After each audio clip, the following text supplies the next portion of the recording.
গোলামকে আল্লাহ তাআলা 500 বছর হায়াত দিলেন। জোরে বলেন না সুবহানাল্লাহ। 500 বছর এই গোলাম পাহাড়ের এই দ্বীপের মধ্যে বসে বসে দাঁড়ায় দাঁড়ায় নামাজ আদায় করে, আল্লাহ তাআলার ইবাদত বন্দেগী করে, নামাজ আদায় করে, সময় বিফলে কাটায় না। আল্লাহর গোলাম আল্লাহ রাব্বুল আলামিনের কাছে দোয়া করতে লাগলো, মালিক তোমার কাছে একটা আবেদন। এই মাইকার ঘুমাচ্ছ, মাইকে আওয়াজ হয় কেন? তোমার কাছে একটা আবেদন মালিক, আমার যখন মৃত্যু হয়ে যাবে ওই সময় আল্লাহ আমার মৃত্যুটা যেন নামাজের সেজদায় যখন যাব তোমার কুদরতি পায়ে সেজদা দিব, ওই সময় যেন আমার মৃত্যুটা হয়ে যায়। তুমি মাওলার কাছে আমার এটা আশা। আল্লাহর নবী বলেন, আল্লাহর এই গোলামের দোয়াটাও আল্লাহ তাআলা কবুল করে নিলেন। ঠিক 500 বছর পর ইন্তেকাল যখন হবে, নামাজের মধ্যে দাঁড়িয়েছেন বাবা, আল্লাহর গোলাম নামাজের মধ্যে দাঁড়িয়েছে।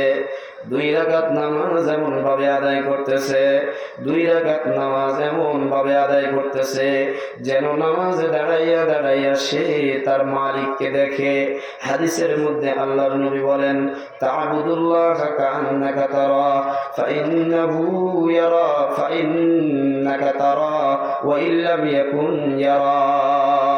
ও আমার উম্মতরা, নামাজের মধ্যে যখন তুমি দাঁড়াবা, কোরআন তেলাওয়াতের মধ্যে যখন তুমি বসবা, জিকিরের মধ্যে যখন তুমি বসবা, অন্যান্য ইবাদতে যখন তুমি লেগে যাবা, ওই সময় মনে করবা আমার জীবনের শেষ ইবাদত হলো এইটা। নামাজের মধ্যে আমরা দাঁড়াই বাবা, আমরা তো এইটা মনে করি না যে আমাদের নামাজের পরে আমরা আর হায়াত পাবো, এটা আমরা মনে করি না। বরং মনে করি যে নামাজের পরে আমরা আরো দীর্ঘজীবী হব, অর্থাৎ আরো বছরের পরে বছর বাঁচব। নামাজের মধ্যে আমাদের মওত হয়ে যেতে পারে, এই মুহূর্তে বয়ান করতে করতে আমার হায়াতটা শেষ হয়ে যেতে পারে কি পারে না বাবা? এই চিন্তা ফিকির আমরা করি না। আল্লাহর গোলাম এমন ভাবে নামাজে দাঁড়াইছে, আল্লাহর কাছে জানাইতেছে, এমন ভাবে মনের আবেগটা প্রকাশ করছে, এটাই আমার জীবনের শেষ নামাজ। আসলেও হয়েছেও তাই। 2 রাকাত নামাজে যখন মহান আল্লাহ রাব্বুল আলামিনের কুদরতি পায়ে শেষ 4 নাম্বার সেজদাটা দিয়েছে, আজরাইল এসে আল্লাহর গোলামের জানটা কবজ করে নিয়ে গিয়েছে। আল্লাহর নবী বলেন, আল্লাহর এই বান্দাকে কিয়ামতের ময়দানে যখন সামনে হাজির করা হবে, আল্লাহ ফেরেশতাদেরকে ডাক দিয়ে বলবেন, ও ফেরেশতারা, যাও যাও যাও, আমার এই গোলাম দুনিয়াতে আমাকে মহব্বত করে করে 1 বছর 2 বছর 3 বছর নয়, 100 বছর 200 বছর 300 বছর নয়, বরং 500 বছর ধরে ইবাদত করেছে, নামাজ পড়েছে। আজকে যাও, আমি আল্লাহ রাব্বুল আলামিন আমার অনুগ্রহে আমি আমার বান্দাকে মাফ করে জান্নাতি বানাইয়া দিলাম।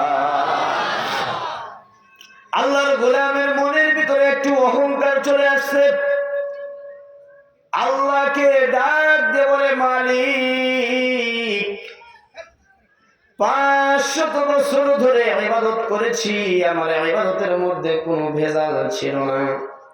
দুনিয়ার কোন মানুষকে আমি ইবাদত দেখানোর জন্য করি নাই, যার কারণে তোমার কাছে দোয়া করে জনমানবহীন এমন একটা জায়গা আমি বেছে নিয়েছিলাম। ওই জায়গায় তোমার ইবাদত করেছি, দাসত্ব করেছি, গোলামি করেছি।